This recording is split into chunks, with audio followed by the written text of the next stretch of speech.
지렁이도 밟으면 꿈틀한다는 말이 있죠.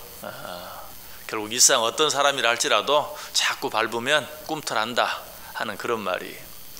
그러나 적어도 하나님을 믿는 사람은 이 말과 상관이 없는 사람이 되어야 합니다. 왜냐하면 하나님을 믿는 사람은 바꾸어서 자기를 부인하는 사람이기 때문에 그래요. 더 심하게 말하면 뭡니까? 하나님을 믿는 사람은 자기가 없는 사람이. 없는데 뭐 밟는다고 꿈틀하겠어요? 하나님을 믿는 자는 자기를 부인하는 자. 자기를 부인한다는 것은 자기가 없는 것이.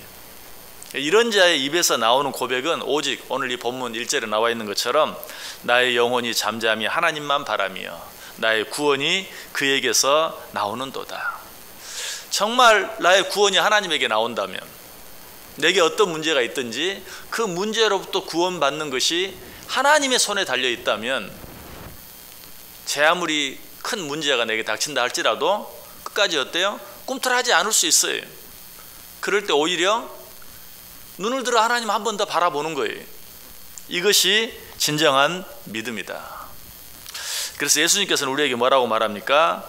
이에 마태복음 16장 24절에 보면 이에 예수께서 제자들에게 이르시되 누구든지 나를 따라오려거든 자기를 부인하고 자기 십자가를 지고 나를 따를 것이니라. 자기를 부인하는 것, 무슨 말이라 그랬어요? 자기가 없는 거예요. 나는 없다. 이런 자만이 주님을 따를 수 있다.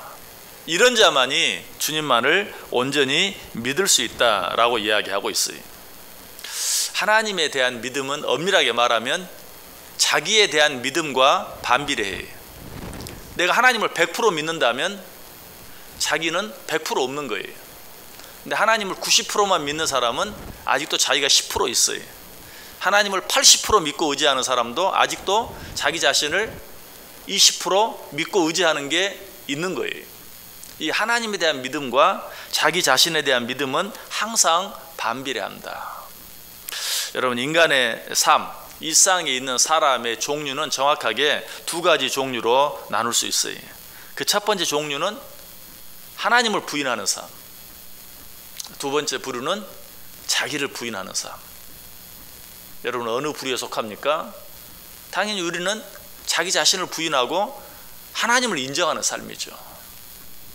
그런데 그러면서도 우리는 말은 그렇게 하면서도 또 그렇게 생각은 하면서도 여전히 자기를 부인하지 못하고 오히려 하나님을 부인하는, 이 하나님을 부인하는 것과 자기를 부인하는 것도 아까 하나님을 믿는 믿음, 자기를 믿는 믿음이 반비례하는 것처럼 내가 하나님을 80%만 인정하면 결국은 나 자신도 나머지 20%는 인정하며 사는 거예요.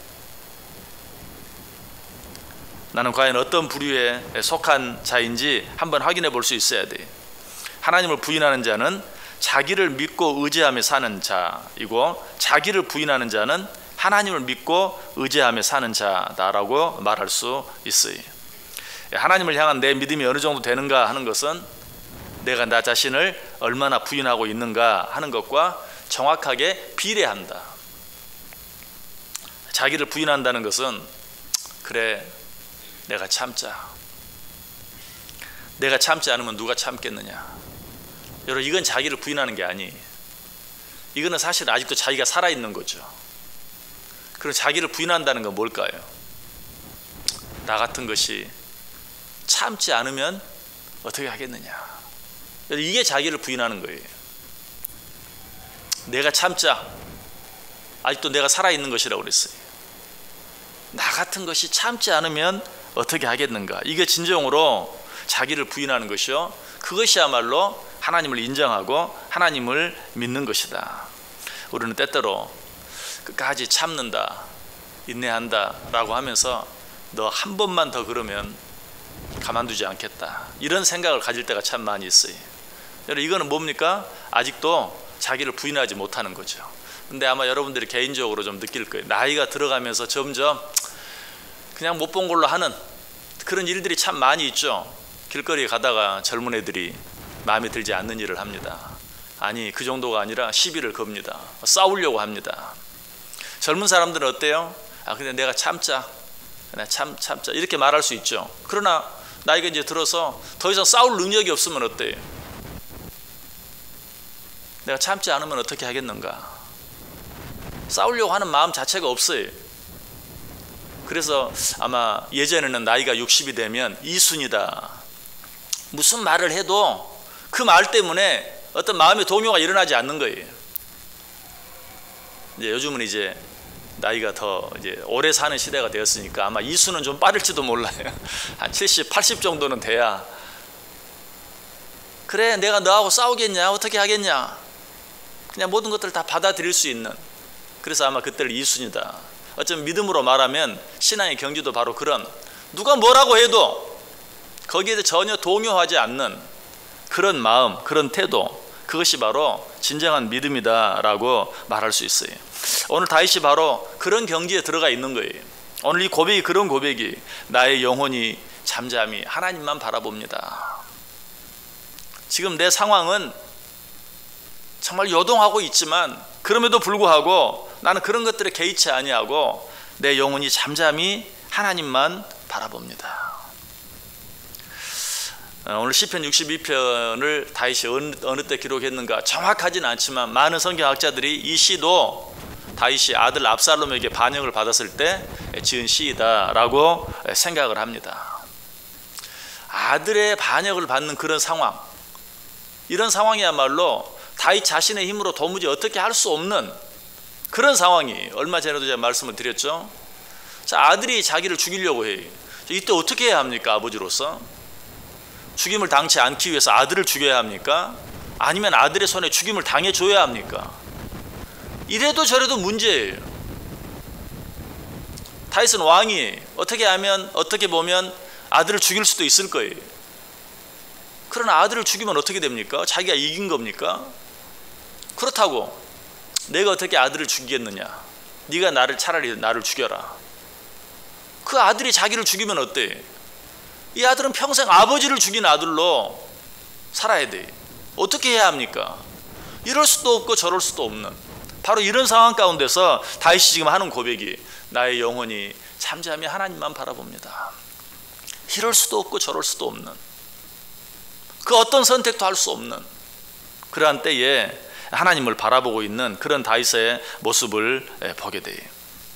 성경에 기록된 말씀을 두 가지로 나눈다면 결국은 하나님만 믿고 끝까지 기다린 사람과 하나님을 믿지 못함으로 끝까지 기다리지 못한 사람, 이렇게 나누어 볼 수 있을 거예요. 자, 다윗을 제외하고 그럼 성경에서 끝까지 하나님만 믿고 기다린 사람 한 사람을 예로 든다면 모세를 들 수 있어요. 모세는 하나님의 명령대로 이스라엘 백성들을 애굽에서 이끌어냈죠. 그런데 이끌어내자마자 어떤 일이 생깁니까? 홍해라는 장애물이 앞을 가로막죠. 여러분, 60만 대군이 홍해를 걷는다? 이건 있을 수 없는 일, 불가능한 일이에요. 게다가 뒤에서는 어때? 외국 군대가 추격에 오고 있어요. 정말 그야말로 진퇴양난, 이럴 수도 없고 저럴 수도 없는. 그때 모세가 뭐라고 말합니까? 모세가 백성에게 이르되 너희는 두려워하지 말고 가만히 서서 여호와께서 오늘 너희를 위하여 행하시는 구원을 보라. 너희가 오늘 본 애굽 사람을 영원히 다시 보지 아니하리라. 여호와께서 너희를 위하여 싸우시리니 너희는 가만히 있을지니라. 이게 바로 모세의 믿음이었죠. 이럴 수도 없고 저럴 수도 없는 상황 가운데서 가만히 서서 하나님을 바라보는 것. 그 결과는 어때요? 앞에 놓인 바다가 쫙 갈라지더니 60만이 되는 이스라엘 백성들이 육지처럼, 바다를 육지처럼 건너갔어요. 뒤에 쫓아오던 애국 군대는 어떻게 되었어요? 이스라엘 백성들을 따라 홍해에 들어왔다가 한가운데 왔을 때 바다가 다시 합쳐짐으로 그 바다 속에 수장되고 말았어요. 자기 자신은 아무것도 할 수 없다는 것을 인정하고 잠잠히 하나님만 바라보았을 때 백성들까지도 너희는 가만히 서서 하나님이 오늘 너희를 위하여 행하시는 구원을 보라 라고 말했던 모세의 대승리였죠. 그러나 기다리지 못함으로 말미암아, 끝까지 하나님을 바라보지 못함으로 말미암아 망한 사람이 있죠. 누굽니까? 사울왕이. 언제? 사울왕도 모세가 처한 그런 상황과 같은 진퇴양난의 상황에 처한 적이 있죠. 언제? 블레셋이 쳐들어왔을 때. 블레셋의 엄청난 숫자의 군대가 쳐들어와서 베다인 동편 민막스에 진을 칩니다. 도무지 전력으로 싸울 수 없는, 이거는 뭐 싸워 볼 수도 없는 그런 상황이었어요. 그때 그는 누구를 기다립니까? 사무엘을 기다려요. 여기까지만 보면 믿음이 있는 것 같아요. 사무엘이 와서 하나님께 제사를 드려줘야 하나님이 내 편이 되어주신다. 그래서 사무엘을 기다렸어요. 그러나 7일을 기다렸는데 오지 않아요. 그러니까 어때요? 사울 자신이 제사를 드려버리고 말죠. 왜 그랬을까요? 사울은 아직도 자기 자신에 대한 믿음이 있었어요. 하나님이 안 하면 내가 한다 하는 그런 믿음이 있었어요. 그러니까 7일을 기다리긴 했는데 그때까지도 오지 않으니까 자기가 제사를 드려버리고 만 거예요. 그리고 나서 반나절 정도 지나니까 사무엘이 그때 왔죠. 그때 사무엘이 왜 이렇게 했습니까? 라고 말하니까 사울이 뭐라고 말? 부득이해서 이렇게 했습니다. 그럴 수밖에 없었습니다. 여러분, 그러나 기억하세요. 그럴 수밖에 없었다, 부득이해서 그랬다. 여러분, 이거는 사람의 표현이에요. 하나님께는 부득이한 게 없어요. 하나님께는 그럴 수밖에 없었습니다, 어쩔 수 없습니다, 이건 하나님께는 통하지 않는 거예요. 그러므로 그 하나님을 믿는 우리들 입에서 부득이해서 하나님의 뜻과 반대되는 일을 행했습니다, 하나님이 원치 않는 일을 행했습니다 라고 말해서는 안 되는 거예요. 부득이한 것, 어쩔 수 없는 것, 이거는 우리에게 해당되는 이야기지 하나님께 해당되는 이야기가 아니에요. 정말 하나님을 믿는 자들에게는 부득이함이 없어요. 우리 인간의 입장에서 부득이했을 때 우리는 그때 어떻게 해요? 잠잠히 하나님을 바라는 거예요. 나는 부득이하니까, 나는 어쩔 수 없으니까, 나는 아무것도 할 수 없으니까 잠잠히 하나님을 바라보는 거예요. 여러분, 이것이 믿음이다. 결과적으로 어때요? 모세는 승리했지만 사울왕은 망했어요.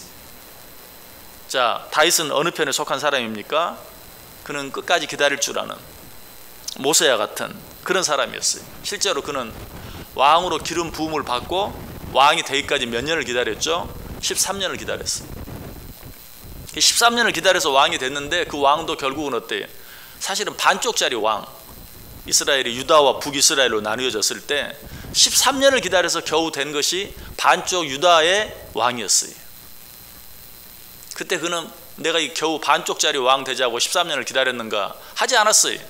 그냥 또 기다렸어요. 몇 년을 더? 7년 반을 더 기다렸어요. 가만히 있으니까 이번에는 북이스라엘의 장로들이 와가지고 우리도 다스려 주옵소서. 잠잠히 하나님만 바라고 13년을 기다리고 또 7년 반을 기다렸을 때 그는 통합 이스라엘의 왕이 되었어요. 결국은 왕으로 기름 부음 받고 20년 반을 기다린 거예요. 오늘 본문에 기록된 고백이 바로 이런 다윗의 고백이에요. 내가 잠잠히 하나님만 바라며. 여러분, 어떻게 신앙생활을 하고 있습니까? 하나님 이렇게 잠잠히 하나님을 바라고 하나님께 맡기고 하나님을 기다리는 자와 함께 하세요. 그런 자에게 축복하세요. 그런 자로 하여금 진정한 승리를 주세요.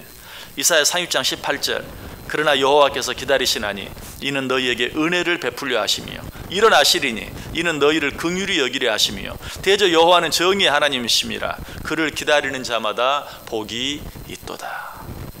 하나님이 우리에게 축복하시기 위해서 기다리고 계세요. 하나님이 우리에게 긍휼을 베푸시기 위해서 기다리고 계세요. 하나님이 우리에게 은혜를 베푸시기에 기다리고 계세요. 그런데 그걸 받지 못하는 이유가 무엇입니까? 하나님이 기다리고 계시는데 하나님이 기다리시는 만큼 내가 기다리지 못하기 때문이죠. 아까 마치 사울왕처럼 반나절만 더 기다렸어도 되는데 그걸 기다리지 못함으로 말미암아 그 은혜와 축복을 경험하지 못하는 것이. 예레미야가 3장 25절 26절에 말합니다. 기다리는 자들에게나 구하는 영혼들에게 여호와는 선하시도다. 사람이 여호와의 구원을 바라고 잠잠히 기다림이 좋도다. 다윗은 이 사실을 알았어요. 그래서 이럴 수도 없고 저럴 수도 없는 상황 가운데서 조급해하지 아니하고 안달복달하지 아니하고 내가 여호와를 잠잠히 바랍니다 라고 고백했어요. 한 해를 시작하는 또 새해 벽두입니다. 이 한 해 어떻게 살기를 원하십니까? 틀림없이 제가 점쟁이는 아니지만 여러분, 이 한 해도 이럴 수도 없고 저럴 수도 없는 일이 또 있을 거예요. 안타까운. 여러분 그럴 때 잠잠히 하나님을 바라보세요. 잠잠히 하나님을 바라보세요. 하나님을 바라고 오래 참고 기다려보세요. 아니 끝까지 참고 기다려보세요. 하나님이 기다리시는 그때가 되면 긍휼을 베풀 자에게 긍휼을 베풀고 은혜 베풀 자에게 은혜를 베풀고 오직 당신만을 바라고 참고 기다리는 자에게 가장 좋은 것으로 허락해 주실 줄 믿습니다. 이 한해 이 은혜 이 축복의 소유자들이 다 되실 수 있기를 주님의 이름으로 간절히 축원합니다. 기도합니다. 하나님 감사합니다.